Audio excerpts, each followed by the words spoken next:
Assalamualaikum warahmatullahi wabarakatuh. Bismillahirrahmanirrahim. Nahmaduka ya ghafuru ya syakuru. Masalli wa sallim barik ala sayyidina maulana Muhammadin wa ala alihi wa sahbihi asma'in. Nama ba'du. Ridho iku angel. Golek mangan wis kangelan, tedire kerjane inane ra karuan ngumbah toilet, dadi tukang bersih-bersih cleaning service. Umpama padha-padha ketemu pangeran. Kowe ridho jeng dhuwit 20 juta ilang. Ridho Gusti, wong kula pancen demi jenengan tak nggo haji. Gampang. Ngene ngomah jek ana dik 40 juta, jek di karangan sing senilai 200 juta. Nah, tapi nak misalnya sing tukang cleaning service takoki, kowe ridho sak urip-urip tak gawe melarat. Mangan omahe kok kerja cleaning service. Iku sekali dijawab, kula ridho Gusti niku kersane jenengan. Iku mlebune swarga. Iku sak luwih dhisik timbang para wong haji, bahkan timbang para wali. Karena lebih berat dengan keadaan begitu dekne ridho ning kediri Allah luwih napa berat.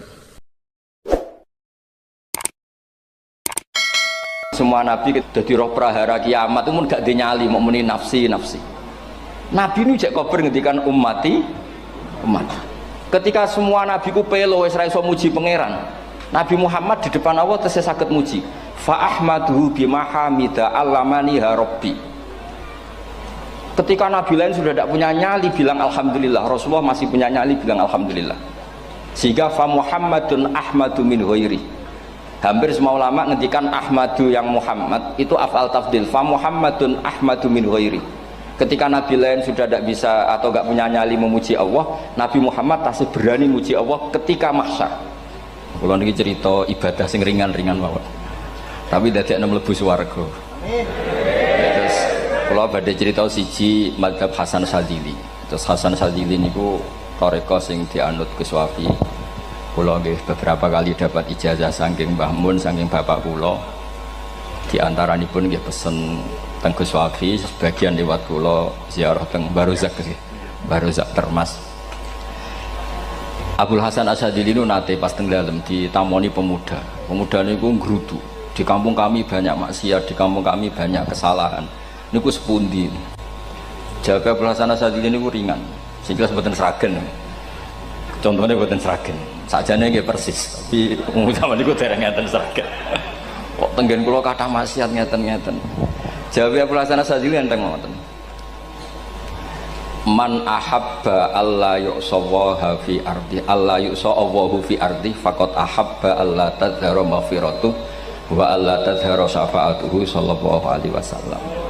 Jadi wong bayangno donya ora ana salah iku padha karo ora kepengin roh ghafure Allah Subhanahu wa taala. Mane mazhab Sadili paling bandel, ngurusi wong bandel paling bandel nggih mazhab Sadili. Nang Kiai Sadili iku ora umate macam-macam.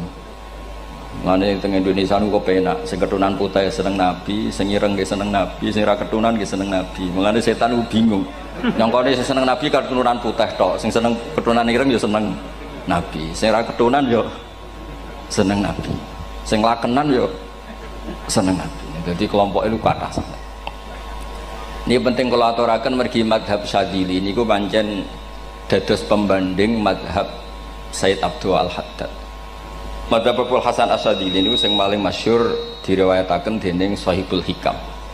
Mergi Ibnu Athaillah As-Sakandari muridé Abdul Abbas Al-Mursi, Abdul Abbas Al-Mursi muridé Abdul Hasan sinten Asy-Syadzili. Niku madhab ingkang bener-bener jadi pembanding. Mergi teng bab husnudzon niku beliau itu pakar. Orang itu bisa yarjuwa hawal yaumil akhir. Orang itu bener-bener dibikin nyaman mbek Allah mbek Rasul. Misalnya ngeten, sampean sowan Allah iku kudu arep-arep disangoni. Kena arep disangoni berarti nganggep Allah iku medhit. Mulane tomak niku penting. Tapi mbek pangeran aja mbek wong, tapi mbek pangeran mbek. Dados limangka nayar juwa hawal yaumal akhir. Riyen niku zaman kula alit. Niku anggere ana santri lunga iku sanggu sak umbalan. Mergo yakin kiai iku nyangoni. Lho diyakini nyangoni iku keren, berarti diyakini lomo. Lha kok yakin mlebu neraka, berarti nganggep Allah gak Rahman Rahim. Mulane yakin mlebu napa? Swarga. Mau modal urun maulid sak dina ora urun malah entuk. Terus niki rontok-rontok salah tapi muga-muga itu sepuro pangeran. Nggih wow. Nak sampean bener niku sifat ghafuri Allah nganggur, nggih. Kerhane efektif ana sing salah. Mulane wonten cerita wonten tiyang teng multazam donga ya Allah kula paringi mboten nate salah. Iku jawabe pangeran fa'ina adhu ghufra. Wong ora tau salah sifat ghafur iku nganggur. Niki cerita sing sampean aja niru kula. Niki cerita ilmu. Niku mazhab Abdul Hasan apa? Asy'ari. Benten madzhabe Said Abdul Al-Haddad itu jalure khauf. Jadi dosa gede apa cilik? Ora ana gede ora ana cilik. Kowe aja delok sing mbok dosani, aja delok dosane tapi delok sing mbok dosani iku sapa. Misale Gus Wafi ngutus santri teng mriki, "Cung tukokno rokok." Rokok itu barang makruh misal. Mestinya kan santri oleh bantah, niki kiai ku piye to barang makruh kok kon nuku. Tapi masalahnya kan arah dituruti ya gelo tenan. Jadi ojo delok kongkonane itu penting ra penting, tapi mukhalafah itu sababul fir. Misalnya kados kula niki teng mriki kan wonten botol minuman. Cung pindah rene itu kan barang sepele. Terus sampean takok urgensinya apa ya harus dipindah. Iku santri mangkelno to ora? Ya dipindah wae, pokoke penting nu. Menurut itu cara pandang Said Abdul Al-Haddad. Ki aja geman bantah pangeran senajan to perintahe sepele. Piye-piye mukhalafah ngono iku jenenge nah cara Abdul Hasan Asy'ari nggih boten barang gede mbek cilik kudu ana bedane wong ana kabair ana saghair. Mosok WA janda beda mbek goncekno ya kudu beda. Wong WA tok kok padha mbek napa? Goncekno ya kudu beda, kudu ana saghair, kudu ana napa? Kabair. Tapi cara Said Abdul Haddad boten delok sing mbok maksiati ku sapa. Sehingga khazanah kita niki penuh dengan ilmu. Mulane wonten bab ijtihad. Ijtihad niku ruangannya luas sekali. Ya kula bolak-balik nyontokno. Kula sakniki kan jare wong akeh kiai gedhe. Jare wong akeh kula niku kiai gedhe. Nek diundang manakipan tangga yo bingung. Ora teko sawane kiai gedhe sombong diundang wong cilik ora teko. Teko iku mahjubno kiai sing ora tau pahayu. Kuwi bingung. Nyatane kula ora teko nggih do matur nuwun Gus. Athok kula mboten lakon. Nah kula teko kan mesti ordere teng kula mboten. Cara sing tok pitik gedhe nggih kula, salam templek gedhe nggih kula. Berhubung kula ora teko ngresikane tiyang kathah. Saiki misale wonten takok, kiai gedhe diundang musala cilik iku kesunatan teko apa makruh teko? Cara ijtihad, cara sampean makruh teko napa kesunat? Kula misale diundang ning Sragen ning musala Penceng. Kula niku sunat teko napa haram teko? Haram ya bener nggih haram ya. Setuju haram. Mergo mahjubno ya haram setuju. Itu ijtihad. Ijtihad itu ranahnya itu karena nggak bisa ditebak. Ijtihad itu nggak bisa ditebak. Kalau gak ada cerita kata tentang ijtihad, niki betapa umat Rasulullah umat sing bejo, pilihan-pilihan ijtihadnya dibenarkan. Masyhur tenggene cerita Bani Quraidah. Nabi ngendikan engkau kue jogeman sholat asar kecuali sampai neng kampung Bani Quraidah. Ternyata kurang 2 kilo atau 3 kilo matahari itu mau terbenam. Sebagian sahabat sholat sebelum sampai Bani Quraidah karena takut sampai Bani Quraidah sudah qadha napa asar. Sebagian tetap sholat di Bani Quraidah meskipun sudah qadha asar. Ketika lapor Nabi semuanya dibenarkan. Semenjak itu ada pintu sing darani pintu napa ijtihad. Mulane kula bolak-balik cerita. Wonten kiai nak tangkok, "Cung kowe ngaji mbek sapa? Ngaji kalian tiang niki." Kiaimu tau nangis mboten? Lereni ngaji mbek kiai ra iso nangis, berarti atine atos. Nak Abdul Hasan Asy'ari takok, "Cung kowe ngaji mbek kiai sapa? Kiai fulan." Tau guyu mboten nate, lereni. Kiai ra iso syukur mbok jeni. Kiai ra iso syukur kok mbok jeni. Karena itu masalah ijtihad. Nggih masalah napa? Ijtihad. Ijtihad itu polanya enggak jelas. Wonten kiai ora gelem mulang wedok nggih kathah, alasane wedi fitnah. Wong pancen iman pas-pasan mawon nembe wong ayu ya bingung. Tapi nak diwalik, nak kiai ora gelem mulang wong wedok, terus sing mulang wong fasik, aliran sesat iku ya repot. Kowe ngerasa paling gak sesat. Ya sudah seperti itu masalah-masalah napa? Ijtihad. Nah, kalau tak cerita saat ini balik cerita tentang Burda. Burda nu nak ngelem Kanjeng Nabi. Niku pancen dielmoni tenan. Kula niku burda berjanji tiba niku setengah hafal pancen riyen mbah kula buyut-buyut kula niku pesene ken hafal tiba, hafal berjanji, hafal burda. Nggih mboten ngengken ngapal loh, tapi karena sering baca akhirnya hafal. Kula beri beberapa contoh. Ngelem niku nak mboten dielmoni itu kualitasnya ada bagus, tapi kalau dielmoni itu kualitasnya bagus. Kula beri contoh begini. Saya itu kalau pidato atau khutbah atau ngaji, apalah terserah istilah jenengan atau ceramah. Kajane kalau seneng istilah ngaji, niku mesti ikuti sing gampang mawon. Wa ala alihi wa sahbi ajmain. Ajmain itu kalimatun fariqah bainana wa bainasyiah. Fa innana nukrimu jami'as sahabah. Ajmain itu kalimatun fariqah, kalimat pembeda. Kita ahli sunnah wal jamaah akramu jami'as sahabah. Ada kelompok sing akramu sahabian wa ahanu sahabian akhir. Sehingga ajmain itu harus kita baca. Itu karena itu kalimatun fariqah, kalimat pembeda. Kata-katanya hanya ajmain. Begitu juga berjanji. Berjanji itu nak ngelem Nabi niku wa ba'du fa'aqul huwa Muhammad bin Abdullah bin Abdul Muttalib wasmuhu Syaibatul Hamdi Humidat Hisaluhu Saniyah. Karena ketika Rasulullah memaklumatkan jadi Nabi itu problemnya itu nasabnya siapa? Orang-orang yang di Palestina, di Israel, di Yordan, di Syam kalau dulu. Itu alamatnya Nabi itu harus turunan Ibrahim. Ibrahim sementara orang Syam menurut pengetahuan orang-orang Yahudi Syam. Maka saya berjanji menunjukkan dulu kalau nasabnya Muhammad itu ini. Terus sampai warafuhu ilal khalili Ibrahim, terus ila dzabih Ismail nisbatuhu wa muntama. Terus setelah itu terus beliau ngendikan wa adnanu bila raibin inda dzabil ulumin sabiyah ila dzabih Ismail nisbatuhu wa muntama. Terus ketika berjanji di Karang itu sudah ada faham-faham yang seakan-akan babahnya Nabi itu ada masalah. Terus beliau ngendikan, ini Syaibatul Hamdi, Sayyid Abdul Muttalib itu orang yang ketika buka Ka'bah, buka Zam-Zam, saurip-uripnya muji pangeran. Terus banyak lagi wasumi'a fi sulbihin Nabi sallallahu alaihi wasallam dzakarallaha ta'ala walab. Mbah yang ini bahkan dengar ketika Nabi masih di punggungnya membaca tasbih. Terus sampai fa'azim bihi min ikdin ta'allaqat kawakibud durriyah wa kaifala wa sayyidul akramu sallallahu alaihi wasallam wasitatuhumun tak. Nabi itu orang suci, makanya harus lewat rahim yang suci, harus lewat bapak yang suci, mbah yang suci, sampai ila khalilir rahman Ibrahim alaihis salam. Makanya terus dinagumkan nasabun tahsibul ula bikhulau, terus tarokus sifaha falam yusibhum aruhu min adami wa ila abihi wa ummihi. Karena kabeh sonal ismihi, semuanya itu untuk menjaga asmane Nabi Muhammad sallallahu alaihi wasallam. Kemudian Burda membentuk itu dalam bentuk nazuman.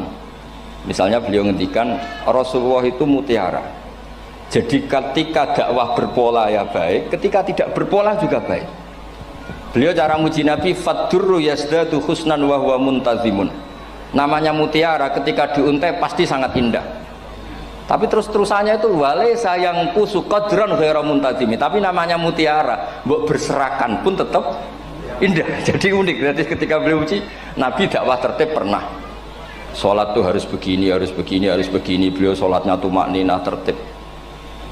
Tapi Nabi pernah sholat gak tertib. Duhur tuh 2 rakaat. Mana anak kiai rodok lalinan itu ya anak sana tuh. Duhur itu 2 rakaat. Tapi barokahnya Nabi duhur 2 rakaat diketahui cara sholat kalau salah itu gimana. Umpama Nabi sholatnya bener terus, itu akan kesulitan kita solusinya ketika ngalamin apa? Kesalahan. Makanya Nabi ngendikan ma kuntu ansa walakin unas sali as-sunnah. Itu mestinya ratau lali, tapi didesain lali biar bisa jadi sunnah. Wonten tiyang sholatnya sawi, maca surat Baqarah. Wonten tiyang badhe njupuk wedhuse lah cara Indonesia. Bareng kesuwen piyambake mufaraqah. Walhasil Mu'ad matur Nabi, ini munafik di tengah-tengah sholat kok mufaraqah. Si penggembala unta ini juga ngeklaim, ya Rasulullah imam kita tidak benar, sholatnya kesuwen. Pikirannya wong ora bela imame. Ternyata Nabi gak belok sing ngangon. Afattanun anta ya Mu'ad. Wong imame wong seragen surat Baqarah. Wis pokoke kulur ae. Jadi Islam itu segampang itu, semudah itu. Sehingga wonten tiyang niku isane maca kulhu, rakaat ula nggih kulhu, saniyah nggih kulhu, pokoke kulhu. Sampai sok makmume ku mangkel. Waduh, si imam iki gak keren, mosok main apa? Kulhu. Dilaporno, ya Rasulullah, ini imam yang kau tugaskan di kampung kami ini amen maca kulhu mau. Ditimbali be Nabi, kenapa kamu baca kulhu terus? Li annaha sifatullah, karena itu sifatnya Allah. Maka saya senang mengulang-ulang sifatnya. Terus kata Nabi, saya barusan dikasih wahyu Allah bahwa Allah mencintai kamu karena kamu mencintai surat kulhu. Nah ini ijazah yang serahkan ini ku apa? Nanti maca timbang maca idza samsu kuwirat bulet nang tengah. Jajal ampun tak tes sak niki. Kiai paling pinter teng Sragen kan maca idza samsu kuwirat di depan umum. Mungkin nak dhewean roh tapi nang ngarepe Habib doa ngarepe Gus Wafi meriang nak muntir. Wah, ngoten niku kula ndek kanca niku imame level desa, bareng imami teng kecamatan salat Id. Mersiapno surat tabarokalladzi biyadil mulk. Suwengi diapalo lah anyang sampai hafid. Niku nyatane ya malah klirune fatal, malah lali ra maca Fatihah. Saking semangate ben ketok imam keren maca surat napa? Tabar. Jadi yo ribet. Terus kula suwun seneng Nabi niku kados senenge para ulama. Niku nak nyipati Nabi niku gampang. Kula niki beto kitab Saraipun Burdah kalian Saraipun Barjanji. Niku kalau ngelem Nabi niku sederhana sebenarnya. Tapi itu yang mengena. Bisa ulang lagi niku sing mengena. Misalnya dawe Imam sing aran Risalah Qusyariyah. Tegene Bukhari ini cerita Bukhari. Nanti semua nabi ketika di akhirat tuh nafsi. Jadi roh prahara kiamat itu mun gak dinyali mau muni nafsi. Nabi ini jek kober ngendikan umat. Ketika semua nabi ku pelo wis ra iso muji pangeran. Nabi Muhammad di depan Allah tesih saged muji. Fa ahmaduhu bimahamida allamani rabbi. Ketika nabi lain sudah tidak punya nyali bilang alhamdulillah, Rasulullah masih punya nyali bilang alhamdulillah. Sehingga fa Muhammadun ahmadu min ghairi. Hampir semua ulama ngendikan ahmadu yang Muhammad itu afal tafdil. Fa Muhammadun ahmadu min ghairi. Ketika nabi lain sudah tidak bisa atau tidak punya nyali memuji Allah, Nabi Muhammad masih berani memuji Allah ketika mahsyar. Karena logikanya begini, kira-kira pikirannya nabi-nabi ini wis kiamat, berarti amal wis ditutup lah, buku wis tutup. Tapi pikirannya Nabi Muhammad boten ngoten. Allah itu tidak diganggu oleh apapun, tidak kena atau tunduk sama konstitusi apapun. Sampean ra iso ketemu Allah ini pun akhirat, jenengan pun boleh macam-macam nih, pun tutup buku boten saged. Rahmatnya Allah tidak bisa dibatasi oleh akhirat. Saya ulang lagi, rahmatnya Allah tidak bisa dibatasi oleh akhirat. Makanya Nabi tetap berani mengajukan syafaat meskipun sudah finish, sudah akhirat tak sudah finish. Sehingga Nabi muji-muji Allah, akhirnya Allah ngendikan ya Muhammad irfa' ra'sak wasal tu'tah wasfa'tu syafa'. Sudah Muhammad, kamu minta apa tak kasih. Saatnya beliau minta hak napa? Syafaat, disebut maqamam mahmud. Dan ini kula waos kitab kersane orisinil niki betapa sayangi Rasulullah sallallahu alaihi wasallam teng kita. Ketika nabi lain tidak punya nyali kecuali mikir dirinya sendiri, jadi ku punya ngendikan nafsi. Nabi Muhammad masih gak ada nyali ngendikan apa umat. Itu bukti bahwa Nabi itu nggak pernah nggak mikir umatnya. Wala sawfa yu'tika rabbuka apa? Fatardu. Ini Nabi jawab, fa la ardo wa wahidun ummati finnar. Kalau engkau memberi saya sampai saya puas, maka saya tidak puas dan satu dari umatku masih menjadi ahli napa? Neraka. Ini kalau waos nak sampean orang nangis kebablas. Niki cerita betapa Rasulullah Shallallahu Alaihi Wasallam niki jarang tiang maos niki kula waos kersane tambah mahabbat dengan Rasulullah Shallallahu Alaihi Wasallam. Dados niki kula cerita ketika Rasulullah ketemu pangeran teng Sidratil Muntaha niku diredaksekno burdah nggih diredaksekno burdah fakhusta kulla fakharin ghaira mustarakin. Engkau mendapat kehormatan yang tidak tersaingi. Fakhusta kulla fakharin ghaira mustarakin. Jadi engkau mendapat kehormatan yang tidak akan tersaingi. Wajusta kulla maqamin ghaira mustahami. Atau wakhusta kulla maqamin ghaira mustahami. Dan engkau mendapat satu derajat yang enggak mungkin tersaingi. Mustaham itu enggak tersaingi lah.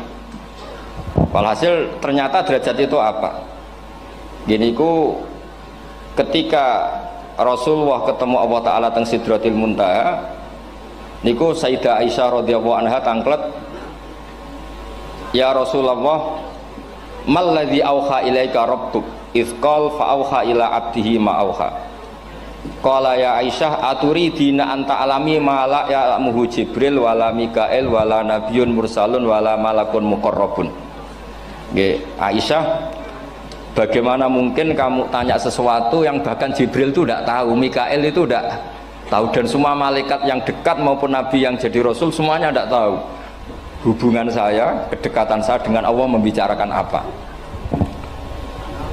Niku sing dimaksud Burdah, kaima tafuza bi waslin ayya mustatarin, wonten sing maca ayyi mustatarin anil uyuni wasirrin ayya muktatamin. Jadi nabi ketika ketemu Allah di Sidratil Muntaha itu ada misteri yang hanya nabi yang tahu. Nabi niki ibu-ibu harus bangga, Sayyidah Aisyah jenenge bojo wani tangklet. Ambek nabi itu sing ngeles. Itu rahasia yang Jibril saja tidak tahu, Mikail saja tidak tahu, masa kamu tanya? Niki khase wong putri ini. Ya Aisyah, as'aluka bi Abi Bakrin ila ma a'lam tani. Gimana cara Jawa tak kadak nomor tuamu nak gak gelem cerita. Terus kunane kuno niku nggih wong wedok niku saged ngancam niku. Jadi kamane wis ngancam. Aku lapor bapakku, aku digo mulih sampean ra bojo kapan. Ya rada ribet jenengan ngadepi wong wedok niku ra diribet. Terus faqala, akhirnya Nabi cerita, tapi ya tentu tidak semuanya diceritakan. Inni lama kuntu qaba qausaini qultu Allahumma innaka adzabta al umam ba'duhum bil hijar wa ba'duhum bil masih. Oh ya, ini halaman 63 62 teng kitab Hasyiatul Bajuri alal Burdah. Ya, kitab Hasyiatul Bajuri alal Burdah. Ya Allah, Engkau menyiksa umat-umat sebelum umat saya, sebagian bil hijar wa ba'duhum bil masih wa ba'duhum bil khasfi. Fama anta fa'ilun bi ummati, lalu yang akan kau lakukan untuk umatku itu apa? Reputasi jenengan sama orang-orang yang durhaka itu selalu menyiksa, ada yang pakai batu, yang dilikuifaksi, ada yang pakai ini. Mosok umatnya kekasih jenengan podo ngoten, jadi Nabi ku mun nego lah, nego supaya gak sama. Faqala unzilu alaihimur rahmah min ananis sama wa ubaddilu sayiatihim hasanat. Ndak, saya ndak seperti itu dengan umatmu. Waman sa'alani a'taituhu waman tawakkala sak terusé. Terus wa fid dunya asturu alal usad wa fil akhirah usyaffi'u kafihim.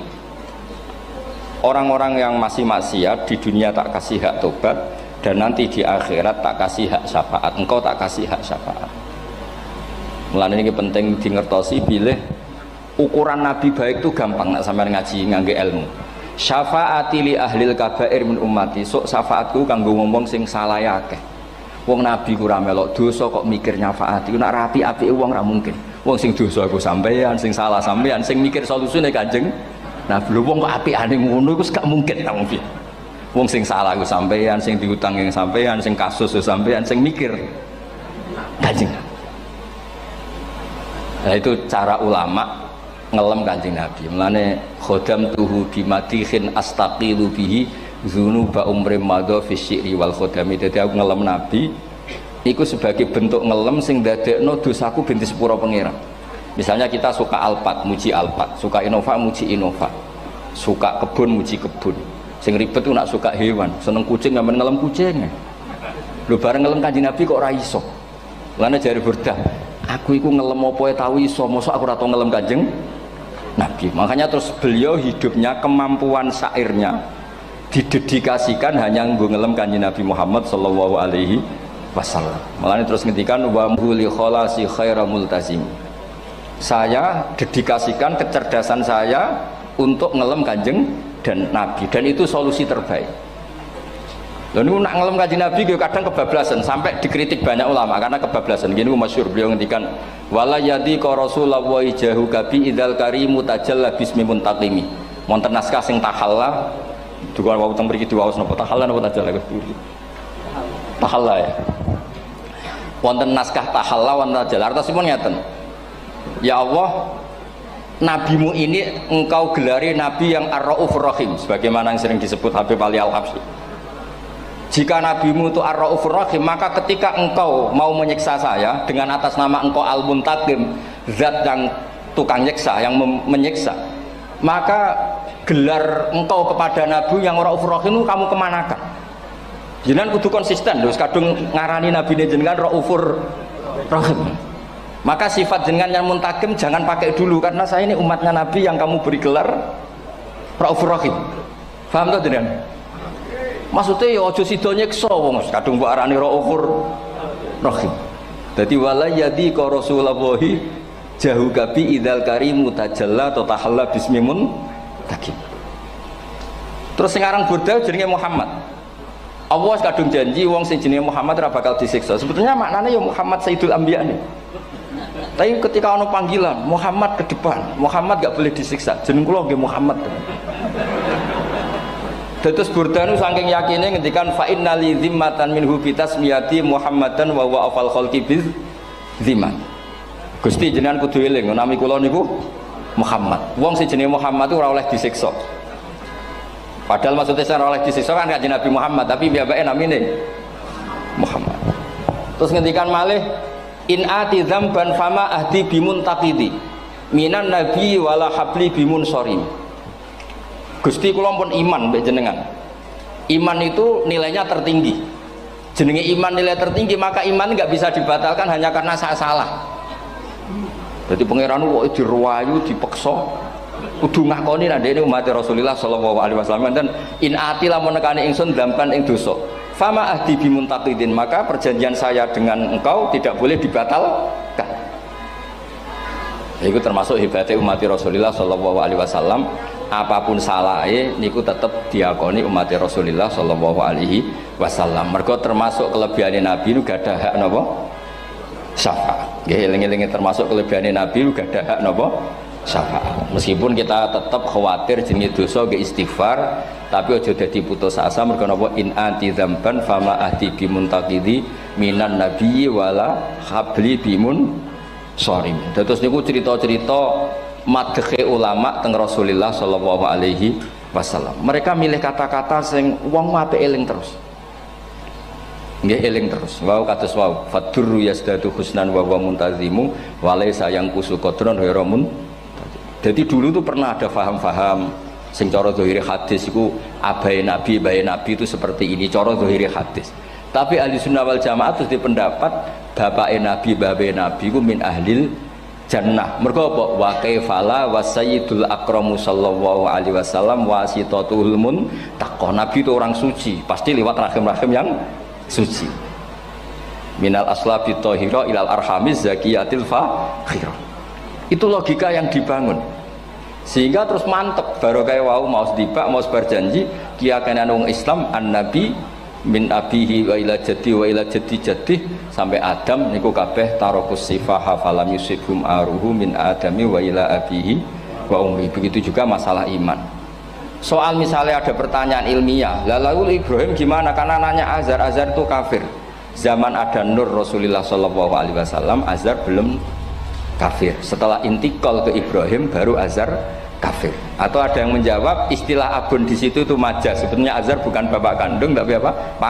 Paman. Selalu ada jawaban ilmiah dari ulama-ulama ahli sunnah wal jamaah. Tapi kalau pesen teng jenengan sementing niku mau tiba berjanji napa burdan ada 1-2 bait yang jenengan tahu maknanya sehingga nanti kualitas mahabbah kita, kualitas kecintaan kita pada Rasulullah sallallahu alaihi wasallam niku tambah. Misalnya ngeten kula kan nekuni tafsir ya. Ada ayat rubama yawaddul ladzina kafaru law kanu muslimin. Niku hampir semua mufassir konsensus sepakat jeng ben nek wong Islam mlebu neraka. Niku sampean kudu ndonga, nek mlebu neraka muga-muga jejer wong kafir sing kecangkeman. Niku dinyek. Ah jarene iman nekani mau oleh jutene neraka padha wae aku. Apa meneh misalnya sampean hafal Quran jejer wong sing ora hafal jare kapit kok ora mlebu napa neraka. Kudu ana sing ngenyek. Mergo Allah nu tersinggung sakwise ana wong sing napa ngenyek. Akhirnya Allah tersinggung. Niku sing diceritakno tiba. Wa izzati wa jalali la ja'altu man akhlasa li bisyahadati kaman kadzdzaba bi. Adkhiluhumul jannata bi rahmati. Ora iso wong dekne tauhid apapun salahe wong dekne ndek tauhid ora ngarah dadi ahli neraka selawase kaya wong kafir. La ja'altu ora bakal gawe sapa ingsun man akhlasa li bisyahadah orang yang tauhidnya benar kamang kadzababi sebagaimana orang yang tidak bertauhid sama saya. Adkhiluhumul jannata bi rahmati. Padahal Allah dilapuri malaikat, malaikatnya kira diprovokatif. Malaikatnya lapure wajadnahum asrafu ala anfusihim wa wajadna amalahum minadz-dzunubi ka'amsalil jibal. Jare pangeran wis timbang seputi Gusti, wanane salah tok. Reputasine salah tok. Ghairu annahum yasyaduna alla ilaha illallah wa anna muhammadar. Niku jawabe pangeran wa izzati wa jalali la ja'altu man akhlasoli kamang kadzababi adkhiluhumul jannata bi rahmati. Nah, lafat-lafat seperti ini kita akan punya harapan ketika ndelok umat sing carane iman tesih blepotan, carane sholat cek blepotan, carane zakat cek blepotan. Kita selalu punya harapan barokahnya iman, barokahnya mahabbah ning Rasulullah sallallahu alaihi wasallam, mereka tambah hari tambah baik. Jangan beragama yang tidak punya harapan, karena agama ini bagi yang punya harapan. Dimangka yarjuwa wal yaumal akhir, bukan yang tidak punya harapan. Kanjeng Nabi sekaruan nabi orang terbaik dilarani wong Taif, disiksa wong Mekah. Niku malaikat usul kula siksane ya Rasulullah karena mereka menghina kekasih Allah. Mereka ada iman. Nabi masih punya harapan. Mungkin mereka ada iman. Tapi asawah ayyukhrija bal arju ayyukhrijawah min aslabihim may ya'budu wa la yusyriku bihi syai'an. Anak bapak orang iman, aku cek di harapan anak putune iman. Dan sedekah Rasulullah sallallahu alaihi wasallam. Saniki kata bapak era poso, anake melok TPQ, bareng poso njuk gendong, akhirnya bapak izin melok poso. Bapaknya maca Quran ra tau. Bapaknya nekani wisuda anake hafid. Mulane bapaknya ora kena dibentuk, ya arep-arep napa? Anake. Nah anake ora kena dibentuk ya arep-arep putune nganti Imam Mahdi turun ngoten mawon. Pokoke agama niki limangka yarjuwa wal yaumal akhir. Terus kula suwun sak napa? Madzhab Abdul Hasan Asyadzali. Nggih pancen madzhab niku kathah, tapi kula suwun agama teng zaman akhir dawuh Mbah Mun kudu kathah rojae. Nggih mergi walladzina amanu asyaddu hubbal lillah. Dawuh Imam Ghazali ar-roja yuqaddam alal khauf. Mergo roja dadekno mahabbah. Orang yang punya harapan itu lebih mudah mahabbah. Dan hubungan kita dengan Allah itu hubungan mahabbah. Ini ku walladzina amanu asyaddu hubbal lillah. Saman roh anake nawakal kok hubungane putus asa, mesti maksudno. Tapi nek hubungane iso wae saiki nakal so ben gak. Sewai saiki goblok sobat gak. Senajan to sobat ra terbukti lah, penting hidup itu ada harapan. Guys, penting hidup itu apa? Ada harapan. Kata ulama ngendikan afdhalul ibadah intizarul farad. Apa ibadah selalu punya apa? Harapan. Terus Indonesia yang seperti ini kita berharap akan lebih baik, akan lebih baik. Wong cilik kula niku sing jilbaban mau keluarga ketok. Sakniki kathah tiyang napa? Jilbaban. Cilik kula tiyang salat kuwi masjid nggih mboten serame sekarang. Sampeyan ra iso grutu, tapi salat tok tapi atine ngene-ngene. Wah yo ribet nak ngoten sampean nyoal ideal nggih ribet. Pira-pira gelem napa? Pira-pira purun napa? Salat purun teng masjid. Sampean ndak usah memaksa ideal, wong kita ndak pernah napa? Ideal. Terus kula suwun cerita-cerita teng tiba teng berjanji bahwa Nabi sahibus syafa'ah. Nabi nu tiyang sing peduline napa ummati. Jadi ketika Nabi lain mboten gadah nyali ngadepi hisab.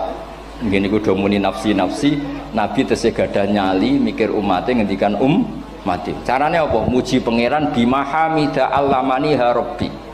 Lane dawuh iki teng ulama-ulama dawuh fa Muhammadun ahmadu min ghairi.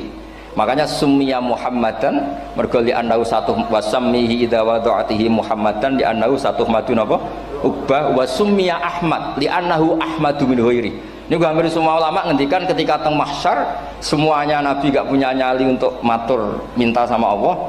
Mergo wis kiamat berarti wis finis. Nabi tesih gak ada pikiran Allah itu tidak terhalangi oleh kiamat. Allah tidak terhalangi oleh akhirat. Allah tidak bisa dihalangi apapun. Sehingga Nabi tetap wani njaluk pangeran. Berarti mujine Nabi ku lebih top karena tahu Allah itu tidak terbatasi. Nah karena Allah tidak terbatasi, podo-podo Allah wapian, wis tak jaluk kanggo umatku sing mati alat tauhid. Berhubung Nabi ngoten terus Allah ngendikan ya Muhammad irfa ra'sak napa wasal tu'tah wasfa tusaffa. Muhammad kepala kamu angkat, kamu minta apa saya turutin. Terus Nabi minta hak napa syafaat. Seseorang bertobat. Dulu umatnya Nabi Musa ada yang menyembah anak sapi, ijel itu, harus tobat. Itu tobatnya ekstrim betul. Kalau tobat sekarang kan cukup istighfar sama istighosah. Kalau dulu enggak, liyak tulal bari umingkum al mujrimah, yang terbebas dari dosa menyembah anak sapi, membunuh yang terlibat atau pernah menyembah anak sapi. Makanya ayatnya apa? Fatubu ila bari'ikum faqtulu anfusakum. Ya, jadi orang-orang yang pernah menyembah anak sapi itu tobatnya apa? Faqtulu anfusakum. Sebab itu semua ulama berkewajiban menerangkan nasa mansuh. Sampai Sayyidina Ali suatu saat ada mubalek atau ustadz itu ngajar di masjid, ditanya, kamu tahu nasa mansuh enggak? Enggak tahu. Terus kata Sayyidina Ali, berhenti jadi mubalek, lisensinya dicopot. Dicopot, kemudian halakta wa ahlakta, kamu rusak juga merusak. Kenapa demikian? Logikanya begini, semua nabi itu kan panutan. Saya ulang lagi ya, semua nabi itu panutan. Tapi kalau kamu tidak tahu nasaman, so jangan-jangan kamu ikut nabi sebelum kamu, yang nasahnya itu syariatnya sudah apa? Mansukhoh, sudah di nasah. Itu kayak kasus Sunda Wiwitan ini. Itu gak mau punya Nabi Muhammad karena kurang keren, kurang sepuh. Nabinya langsung Nabi Adam. Resikonya adalah beberapa aliran sesat itu, aliran yang kurang benar itu, zaman Nabi Adam kawinan otomatis sama saudaranya. Lalu masa sekarang kita membolehkan kawin sama apa? Kalau sama Nabi Adam mau tidak mau. Karena yang cowoknya ya bin Adam, putrinya binti Adam. Lalu Allah bikin satu sunnah yang suami istri itu harus beda, yaitu satu kandungan itu melahirkan satu pasang. Dan mulai dulu memang pasangannya orang jelek itu orang cantik. Makanya agak sial itu yang perempuan-perempuan itu. Memang mulai dulu gitu, kalau cantik itu kesunatannya dapat jelek gitu. Nanti sama-sama masuk surga. Karena yang cowoknya ibadahnya syukur, yang ceweknya sabar gitu. Itu nanti sama-sama. Nah kebetulan si Qabil itu ganteng sekali Qabil. Berpasangan dengan Labuda itu jelek gembrot, pokoknya tidak cantik. Enggak lah, kebalik. Qabil itu berpasangan sama Iklimah. Jadi Qabil ganteng, punya adik kandung namanya Iklimah itu cantik sekali. Yang Habil itu rapati apa? Berarti yang Habil apa? Ya rapati ganteng, berbarengan dengan Labuda juga rapati cantik. Nah karena tadi ya berarti Qabil bareng siapa? Iklimah, Habil, Labuda. Maka untuk kawin ini nggak boleh satu kandungan. Jadi dulu karena nggak ada perbedaan ibu bapak, mau tidak mau beda, yang penting beda. Yaitu akhirnya apa? Qabil dapat Labuda, yang Habil dapat Iklimah karena beda kandungan. Itu sudah cukup. Nah, akhirnya kan nggak terima si Qabil. Masa orang ganteng dapat orang jelek. Jadi mulai dulu itu maunya orang ganteng ya dapat orang cantik, nggak terima. Tapi Allah ngatur seperti itu. Akhirnya terjadi percekcokan. Nah, dulu itu semuanya itu religius, sehingga ukuran percekcokannya masih religi, yaitu ya gini saja, kita ngadakan kurban, yang diterima itu ya menang. Ya ternyata dalam kompetisi itu yang menang siapa? Habil. Akhirnya Habil jadi menikahi siapa? Iklim. Kalau sekarang kompetisinya kan siapa paling kaya ya menang, lebih gampang. Nah kemudian bayangkan misalnya, ya saya ini menerangkan nasa mansuh.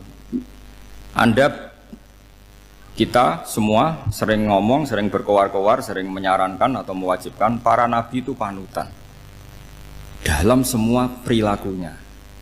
Ternyata ada beberapa perilaku yang sudah dinasah atau dihapus ketentuannya oleh syariatnya Rasulullah Shallallahu Alaihi Wasallam. Maka mengenali nasa mansuh itu keharusan dalam ulumul Quran, ya. Makanya Allah mengatakan apa? Manansah min ayatin aw nunsiha pasti na'ti bi khairim minha aw misli. Jadi saya nerangkan nasah mansuh itu dua sesi. Satu sesi antar nabi, dua di internal syariatnya apa? Nabi. Sekali saja hari ini dok, sudah setelah itu anggap pinter sudah. Kalau sudah jangan tanya lagi. Nah, ada beberapa lagi syariat yang masalah metode. Dulu Nabi Nuh itu dibolehkan oleh Allah saking mangkelnya sama orang kafir. Saya ulang lagi, orang kafir itu kan biadab sekali, nempat buminya Allah, makan rezekinya Allah, kemudian mengkafirkan Allah. Pikirannya Nabi Nuh, orang biadab gini nggak layak hidup, itu pikirannya Nabi Nuh. Kalau dia pakai militer, tidak punya militer, ya pakai langit akhirnya. Pakai kekuatan langit beliau berdoa Rabbi la tadzar alal ardi minal kafirina dayyara innaka intadzarhum yudillu ibadaka wa la yalidu illa fajirong kafar. Ya Allah, mereka ini orang-orang kafir padahal pakai bumi engkau, pakai rezeki engkau, matikan semua saja, jangan sisakan satupun. Karena kalau masih sisa nanti anak turunnya ya gitu, gennya gendo ya pasti melahirkan gendo, gen wala yalidu illa fajirong kafar. Kalau kamu sisakan pasti melahirkan generasi gendo lagi, kafir lagi. Dituruti sama Allah. Kecuali orang 80 yang ikut Nabi Nuh. Nah, orang 80 yang ikut Nabi Nuh ini selamat karena iman. Maka generasi yang sekarang ini termasuk saya semua ini semuanya turunan orang iman. Maka kita ini punya dua status. Satu, Allah kadang manggil kita ya Bani Adam karena faktanya kita turunan Nabi apa? Adam. Panggilan kedua adalah zurriyataman hamalna ma'anu. Orang-orang sekarang itu pasti turunan orang yang ikut perahunya Nabi Nuh. Jadi nasab kita ini sudah steril. Sudah tidak ada nasab lewat kafir karena yang kafir sudah habis. Semua orang sekarang itu turunan Nabi Nuh, yaitu disebut apa? Zurriyataman hamal nama. Yaitu sekitar orang 80. Nah, oleh Allah Subhanahu wa taala syariat seperti ini pernah dituruti, yaitu akhirnya mereka mati semua kecuali orang 80 yang mukmin. Tapi uniknya Allah apa? Era Rasulullah sallallahu alaihi wasallam, Nabi kita Nabi Muhammad itu diutus rahmatan lil alamin. Ketika Nabi didustakan, diusir, disakiti, malaikat gunung, beberapa malaikat sing ahli adab spesial eksekutor lah kira-kira gitu. Muhammad, kamu bilang saja ke saya, kalau kamu ingin orang-orang Mekah bujal CS, saya hancurkan. Tapi apa kata Nabi? Saya berharap kalau mereka belum iman, anak cucunya iman. Karena bagaimanapun sperma ya atau calon bayi atau calon keturunan itu kan ada fi aslabir rijal atau fi zuhurir rijal. Jadi kalau dalam ilmu agama itu gen manusia itu disimpan di zuhurir rijal di punggung lelaki, nanti dipindah ke arhamin nisa. Logikanya gini, ini dengerin ya, logikanya gini, misalnya Abu Jahal itu di situ ada orang namanya Ikrimah, itu anaknya Abu Jahal, itu orang mukmin. Akhirnya ya jadi orang alim. Abu Lahab itu di rahimnya di punggungnya ada perempuan namanya Darrah, akhirnya juga orang apa? Mukminah. Saya berikan contoh. Khalid bin Walid itu anaknya Walid. Walid itu musuh besarnya Rasulullah, tapi di punggungnya ada orang bernama Khalid. Ini dengerin. Nah, di punggung ini kira-kira Allah sudah tahu apa belum? Jawabannya sudah tahu. Artinya kalau ini mati atau kamu bunuh, kamu sebenarnya nggak bunuh orang kafir saja, bunuh calon orang mukmin yang sekarang masih bersemayam di punggungnya orang-orang kafir. Jadi bisa saja orang yang sedang kafir itu ada sekian calon generasi yang suatu saat mukmin. Itu syariat yang diajarkan ke Rasulullah Shallallahu Alaihi Wasallam. Karena kasofnya Nabi, kasof itu satu kondisi di mana seorang Nabi itu dipertontonkan sesuatu yang nggak kelihatan. Itu dalam bahasa Arab kasof atau mukasyafa. Nabi dipertontonkan ternyata banyak orang kafir yang di punggungnya itu ada calon generasi mukmin atau muslim. Akhirnya Nabi nggak berani. Jangan bunuh. Mungkin bapaknya ada iman tapi anaknya iman. Betul, Abu Jahal punya anak Ikrimah, Abu Lahab punya anak Darrah, Walid punya anak siapa?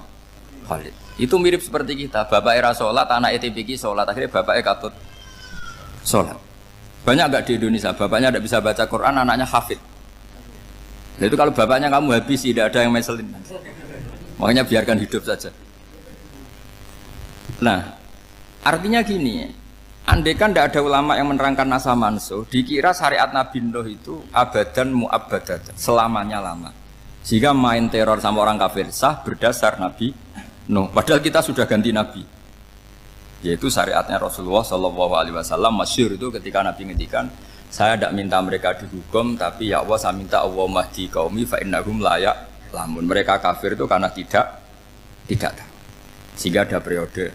Loh, kalau perang itu beda, perang itu konteksnya duel, itu tidak harus sama Abu Jahal, Abu Lahab. Ada penjahat mau bunuh kamu wajib perang nggak? Wajib. Penjahatnya meskipun muslim apa harus kafir? Meskipun muslim. Maka kata ulama fikih sebetulnya perang duel itu bukan syariat muslim sama kafir tok. Masih muslim sama muslim, misalnya ada orang mau merkosa istri kamu, terus dia pamit gini, saya muslim loh, beri hak loh. Nggak bisa. Saya penjahat loh, muslim. Jadi kamu nggak boleh merangin saya, ngelawan saya. Saya kan muslim. Nggak bisa, tetap harus dilawan. Makanya kata ulama-ulama fikih, pertarungan sama musuh itu tidak harus sama orang kafir. Orang muslim pun yang mengganggu kehormatan kita, misalnya mau merkosa istri Anda, itu harus dilawan. Makanya Nabi ngendikan mangkutilah duna mali fahuwa syahid, mangkutilah duna harimi fahuwa syahid. Orang yang mati karena membela kehormatan keluarganya atau hartanya, maka dia mati syahid. Dan penjahat yang mati ini muhad darun damu, diabaikan sehingga nggak kena kisos, membunuhnya nggak kena. Misalnya ada penjahat mau bunuh kamu, kamu duel menang, kamu nggak kena kisos karena ini muhad darun damu, diabaikan kehormatannya. Padahal dia muslim, apa? Muslim. Ini perlu. Jadi ini mengaji ini agak jelimet tapi gampang. Kan kalau paham nggak paham selesai, jadi yang nggak baca selesai itu. Sehingga kalau nggak ada nasa mansuh, maka orang selalu berpikir pokoknya yang penting ikut Nabi. Nah itu bahayanya kalau Anda tidak tahu detail. Jangan-jangan syariat yang kamu ikuti itu syariat yang sudah berstatus mansukhoh, telah dicabut. Dan itu banyak. Makanya kata Sayyidina Ali ketika ada orang ngajar gak tahu nasa mansuh, halakta wa ahlakta, kamu rusak dan merusak orang lain. Seperti tadi pernah ada kawin itu satu turunan, yaitu era Nabi Adam. Masa kita sekarang kawin sama satu turunan, kan gak mungkin. Ya kan, pernah ada membumi hanguskan orang kafir, yaitu syariatnya Nabi Nuh, itu dihapus oleh syariatnya Nabi Ibrahim dulu. Yaitu Nabi Ibrahim menghentikan apa? Faman tabi'ani fa innahu minni wa man asani fa innaka ghafurur rahim. Ya, kalau orang ikut saya ya Allah ya pasti golongan saya. Kalau yang masih maksiat, masih balelo, saya berharap engkau ampuni. Akhirnya banyak orang kafir tobat. Coba era Rasulullah itu semua orang kafir Mekah itu kafir. Nabi belum wafat.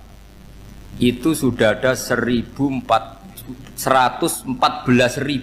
mukmin semua. Jadi Nabi menangi mayoritas orang menjadi mukmin dari mayoritas kafir, yaitu disebut wara'aitan nasa yadkhuluna fi dinillahi afwaja. Andai kan Nabi Muhammad pakai syariatnya Nabi Nuh, bisa enggak mengislamkan orang sebanyak itu? Enggak bisa kan? Maka ini penting mengenali nasa mansuh. Jadi periode cara wong Jawa maksud no tuntas. Robila tadar itu, pasot tuntas itu, menghabisi itu habis di periode Nabi siapa? No, syariat itu sudah enggak dipakai lagi. Yang dipakai apa? Faman tabi'ani fa innahu minni wa man asani fa innaka ghafurur rahim. Lah Nabi Muhammad ini nabi yang kena khitab anit tabi' millata Ibrahim hanifah. Jadi masternya Nabi Muhammad itu mentornya Nabi Ibrahim. Sehingga syariatnya ya faman tabi'ani fa innahu minni wa man asani fa innaka ghafurur rahim. Tidak syariat Rabbila tadzar alal ardi minal kafirina daya. Jelas ya. Jadi mengenali nasa mansuh itu penting sekali karena kalau enggak Anda halakta wa ahlakta, kamu merusak diri kamu sendiri juga merusak orang lain karena menfatwakan hukum yang sebetulnya sudah berstatus mansukh. Hanya berdasar itu kan syariatnya nabi-nabi dulu. Syariat yang apa? Syariat yang enggak pernah terhapus hanya satu, usuluddin, yaitu tauhid, itu sama. Tapi kalau syariat itu beda-beda atau furu'iyah itu beda-beda. Itu tadi saya beri contoh era Nabi dulu kalau ada pakaian najis dipotong, dibuang. Era Nabi Muhammad dicuci. Orang kafir dihabisi oleh langit. Era Nabi Muhammad enggak boleh, bahkan didoakan Allahumma hdi qaumi fa innahum la ya'lamun. Di Qur'annya apa? Wa in ahadum minal musyrikin astajaraka fa'jirhu hatta yasma'a kalam Allah summa ablihu makmana. Jadi kalau ada orang kafir enggak boleh main dihabisin, mereka beri peluang untuk mengkaji kitab Allah hatta yasma'a kalam Allah. Kalau mereka sudah berpeluang ngaji harus summa ablihu makmana, harus dijamin keamanan. Ya, karena apa? Dzalika bi annahum qaumul la ya'lamun. Bagaimanapun mereka memang karena tidak tahu. Nah, kenapa tidak tahu? Enggak. Karena tadi mereka tertutup oleh kultur yang beratus-ratus tahun. Mbah-mbahnya mereka menyembah batu, menyembah berhala. Ya tahunya itu ya Tuhan. Bagaimana Anda bisa menjelaskan sesuatu yang sudah beratus-ratus tahun kan tidak gampang. Maka ada periode dimaklumi, apa? Kalau era sampean kan, mosok waktu disembah saking gobloknya orang, kamu lahir kan sudah nyembah Allah, tidak nyembah batu. Bayangkan kalau kamu jadi mereka. Wong perut kamu saja disuruh makan pizza sakit kok, karena saking lamanya makan sambal kan gitu. Kamu bilang perempuan Indonesia saja cantik kok, saking lamanya jadi orang Indonesia. Padahal orang Indonesia tanyakan orang Eropa, cantiknya di mana? Kamu lahir di Afrika, bilang orang Afrika itu cantik, tanyakan orang Eropa, cantiknya di mana? Hitam gitu kok. Jadi orang itu pasti terkooptasi oleh sekelilingnya. Orang Afrika akan bilang wanita Afrika itu cantik. Coba tanyakan orang Eropa, cantik apa enggak? Belas. Orang Eropa yang kulitnya gitu kata orang Eropa indah, kata sampean. Koyok anaknya kebo katanya boleh jadi. Jadi orang itu akan terkooptasi oleh sekelilingnya. Bayangkan kalau semua orang nyembah berhala terus kamu ndak, alasan kamu apa? Kan menentang mayoritas.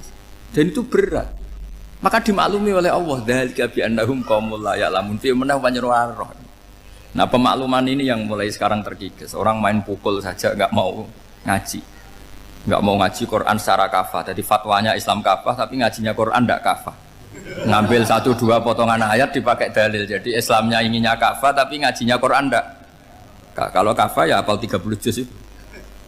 Kalau mau kafah ya hafal berapa? 30 juz. Makanya saya sering bilang, saya sering dinasihati orang karena belum tahu saya ini hafal Quran. Bapak harusnya Islam itu kafah. Kata saya ya dimulai dari konsep Islam itu kafah dulu, apa ya hafal Quran secara kafah.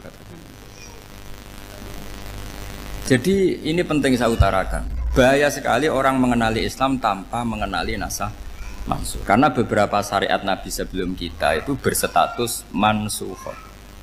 Terus contoh berikutnya, ini nasah mansukh antar Nabi apa khusus internal Nabi? Antar Nabi aja agak selesai nih sampai subuh aja agak selesai. Contoh yang paling keren mungkin cowok semua senang. Nabi Dawud dulu istrinya berapa? 99. Nah itu kalau masih halal itu kan berarti jenengan tuh punya istri berapa? Wah itu kan ngeri betul. Punya satu aja repotnya gitu apalagi berapa? Punya 99. Terus kamu bilang gini, ini kan syariatnya Nabi Dawud, Nabi kan bisa diikuti. Pernah ada periode di mana seperti itu boleh. Jadi makanya mau tidak mau mengenali nasah mansukh itu harus. Kalau enggak ya kamu masih berkeyakinan boleh beristri berapa? Nah ini penting saya utarakan. Makanya Sayyidina Ali itu kalau ngetes calon mubaligh, kira-kira kalau Kemenak dulu inginnya apa? Sertifikasi apa? Mubaligh. Itu tanyanya gitu. Ta'rifun an-nassa wal mansukh, kamu apa tahu nasah mansukh? La. Jawabnya Sayyidina Ali, halak tahu ahlak tahu. Kamu orang yang rusak. Karena tadi takutnya ada syariat yang sudah mansukh dipakai. Itu tadi misalnya kita ini tidak umatnya Nabi Nuh, tapi pakai syariat Robbila tadar alal ardi minal kafirina. Terus ketiga begini, misteri manusia itu. Dan ini kita tidak pernah tahu sampai kiamat, tapi ini ilmu harus kita diskusikan. Misalnya saya ini namanya Bahauddin. Saya sekarang hidup sampai 2019 sekarang. Kan hanya Allah yang tahu berapa turunan saya sampai kiamat dan statusnya kayak apa. Donald Trump juga gitu. Donald Trump itu sekarang kafir, tapi kita tidak pernah tahu nanti turunan keberapa ada yang Muslim. Lah turunan yang calon Muslim ini diletakkan di mana kita tidak tahu. Yang jelas kalau kamu bunuh itu katut itu. Artinya gini, logika membiarkan orang kafir itu ya ada logikanya. Gitu. Logika membunuh karena mereka mau membunuh kita ya ada logika fikihnya, karena kalau kita ada membunuh dibunuh. Makanya semuanya hukum ini terus bergantung al-hukmu yaduru ma'ilatihi wujudan wadan. Di sini terus dipertemukan. Makanya semua nabi itu kalau yang namanya membunuh pasti pas perang saja, karena ini kondisi yang memang pilihannya hanya dua, kalau nggak dibunuh ya membunuh. Ada duel lah. Maka ini butuh kajian fikih dan orang nggak boleh subjektif dalam hal ini. Saya ulang lagi, tidak boleh subjektif. Karena tadi, orang yang kamu katakan sekarang misalnya Zaid, kamu itu bodoh sekali. Kenapa bodoh? Nggak hafal Quran, nggak pernah kuliah, nggak pernah ngaji. Ternyata Zaid ini bersemayam calon anak yang alim alama hafal Quran. Namanya Umar, tapi masih jadi sperma. Suatu saat Zaid itu punya anak alim alama. Kan banyak orang nggak bisa baca Quran punya anak hafid. Banyak nggak di Indonesia? Banyak nggak petani yang punya anak dekan? Petani punya anak dekan. Yang dekan punya anak naik kelas saja susahnya bukan main. Banyak kan? Nah ketika dibalik nanti ada dekan punya anak goblok, yang petani punya anak dekan pinter mana? Kita tidak pernah tahu. Makanya ini kan ya sudah, kalau nggak pernah tahu ya bilang saja wallahu alam, kan selesai. Daripada keminter keliru kan ada wallahu alam. Makanya cerita favorit guru saya Kiai Haji Maimun Zubair itu punya apa namanya Kiai Zubair. Itu cerita favoritnya itu ada santri namanya Soleh. Soleh itu alim alama. Orang Madura itu cara berpikir kan kalau kiai saja alim seperti itu, apalagi bapaknya. Pas bapaknya main ke pondok, santrinya ada ribuan. Bapaknya main ke pondok itu, sholat itu ya nggak bener, nggak sesuai sunnah Rasul lah kira-kira gitu. Sudah sholat itu nggak bener, apa nggak bener. Masih ditakwil sama santri Madura karena orang Madura itu kultus. Mungkin khilaf itu satu khusus, pokoknya perlakuan khusus. Suatu saat saking bodohnya orang itu kenceng tuh pinggir musola. Wah ini nggak bisa ditakwil lagi, akhirnya nggak bisa ditakwil tuh nggak. Wah ini sudah nggak bener ini, nggak bener. Singkat cerita santri tadi nggak kuat matur ke kiainya, Pak Yai, jenengan sealim itu kok bapaknya segoblok itu. Kenapa? Ya, dia kencing pinggir musola. Oh bapak saya itu pinter sekali. Kok bisa? Karena beliau yang memutuskan saya mondok sampai saya jadi alim alama seperti ini. Yang bodoh itu mbah saya. Yang bodoh itu mbah saya kan. Artinya gini, sekarang misalnya Anda dekan atau Anda rektor atau Anda profesor atau Anda kiai top mubalek kondang. Anda mubalek kondang terus punya anak, gobloknya bukan main, atau apalagi anaknya ketangkep KPK. Yang satu anaknya orang bodoh jadi dekan. Kalau kompetisi ini pinter mana coba? Ada ahli metodologi tapi anaknya itu terlibat narkoba. Yang ini petani utun, anaknya dekan. Kira-kira kalau dikompetisikan pinter mana? Anaknya pinter petani tadi gitu. Yang ketika petani kamu vonis bodoh gitu. Tapi siapa tahu kalau ini menyimpan calon. Paham ya? Kita tidak pernah tahu. Makanya Quran selalu ngajari dalam ilmu sosial itu wa in adri la'allahu fitnatul lakum wa mata'un ila. Di dalam ilmu sosial itu kita harus jawab tidak tahu. Karena mudah. Makanya saya tadi pagi ngaji di direktorat, saya bilang, saya pernah diprotes orang, Gus kamu udah jelas 01 apa 02. Ya saya jawab gitu. Manusia itu makhluk yang paling gak jelas gitu. Sekarang soleh suatu saat bisa saja gak soleh. Yang sedang gak soleh suatu saat soleh. Sesuatu yang mungkin rubah kok kamu fanatik itu gimana? Nalarnya itu gimana? Coba kita tahu dulu Wahsy itu pembunuh Hamzah, akhirnya mati mukmin ya enggak? Padahal orang yang sangat dibenci Rasulullah karena membunuh Sayyid siapa? Hamzah. Sa'labah yang tukang itikaf di masjid akhirnya su'ul khatimah. Kita tidak pernah. Nah kalau nggak pernah tahu ya tidak usah terlalu fanatik biasa saja. Kayak jenengan seneng saya itu ya saya tidak tahu sampai kapan ya. Saya seneng sampean sampai kapan ya tidak tahu. Kayak suami istri itu. Pas nikah harmonis bulan madu sampai kapan berarti. Yang jelas paling awet itu pasangan jelek itu pasti nggak awet. Makanya jadi guyonan tuh. Pasangan itu jangan baik-baik gak awet, kalau jelek itu awet. Ternyata maksudnya cantik sama ganteng itu suatu saat pasti jadi jelek. Yang jelek sama jelek pasti jelek terus. Makanya jadi guyonan. Kalau pasangan jelek itu awet katanya. Tapi kalau pasangan baik, ternyata baik wajahnya itu pasti gak awet. Suatu saat pasti jelek, tapi yang jelek awet. Karena mulai dulu ya jelek sampai gitu. Awet jeleknya maksudnya bukan. Ya jelas ya, jadi saya mohon sekali ini ilmu. Sampai ndak urusan, ini bukan urusan cocok ndak cocok, tapi ilmu. Ilmu harus kita dengar bahwa syariatnya para nabi itu yang sifatnya furu'iyah, tidak usuliyah, tidak tauhid itu potensi rubah. Sehingga mengkaji nasab manusia itu satu keharusan seorang ulama. Makanya setiap ada syariat nabi, hal hadis syariah mu'abbada amla, mansukha amla. Karena potensi itu tinggi. Kita tahu dulu semua nabi sholat menghadap apa? Baitul Maqdis. Era Rasulullah dipindah ke Ka'bah. Tapi kalau kamu katakan total Baitul Maqdis ya tidak juga. Nabi Ibrahim mulai dulu madhabnya ke Ka'bah. Tapi kalau Nabi Musa ke Baitul Maqdis. Terus kamu bilang ini 01, 02 ya memang syariat jadi sesuatu yang furu'iyah. Nah, kenapa ini furu'iyah? Jawabannya sederhana. Ketika seseorang menghadap Ka'bah itu menghadap batu apa menghadap Allah? Allah. Ketika menghadap Baitul Maqdis hakikatnya menghadap Allah apa menghadap Baitul Maqdis? Allah, maka menghadap Ka'bah itu sebenarnya masalah furu'iyah. Yang masalah usuliyah adalah inni wajjahtu wajhiya lilladzi fataras samawati wal ardh. Yang permanen adalah menghadap Allah Subhanahu wa taala. Cuma secara prosedur syariatnya secara zahir menghadap Ka'bah. Maka potensi rubah karena ternyata itu furu'iyah, untuk kiblatnya itu furu'iyah. Yang permanen adalah menghadap ke Allah Subhanahu wa taala. Ini penting ya. Jadi terus sekarang masih antar nabi apa di internal nabi? Ini sudah mau selesai waktunya, sudah habis ini. Internal. Ini sudah selesai, ini sudah pas. Mohon Pak Andi. Wah.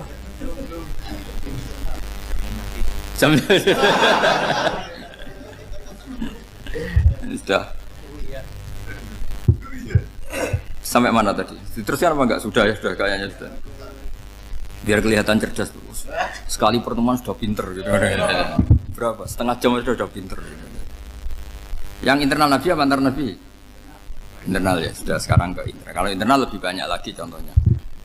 Yang masyhur tentu masalah Baitul Maqdis. Dulu Rasulullah pernah sholat menghadap Baitul Maqdis 16 bulan. Berapa? 16 bulan. Kila 17. Pokoknya khilafnya hanya 16 dan 17. Kalau ada bilang 10 bulan berarti gak pernah ngaji. Khilafnya, karena khilafnya itu hanya 17 sama 16. Akhirnya sama Allah diminta disuruh menghadap ke Ka'bah. Saya ulang lagi, itu tetap masalah antar nabi sebetulnya. Begini, makom itu kalau dalam bahasa Arab bukan kuburan. Kalau di Indonesia kan makomnya Sunan Bonang itu kan kuburan. Kalau makom dalam bahasa Arab itu sesuatu yang pernah dipakai singgah, itu namanya apa? Makom. Lalu Rasulullah itu pertama di Medina itu madhab Baitul Maqdis itu 16 bulan.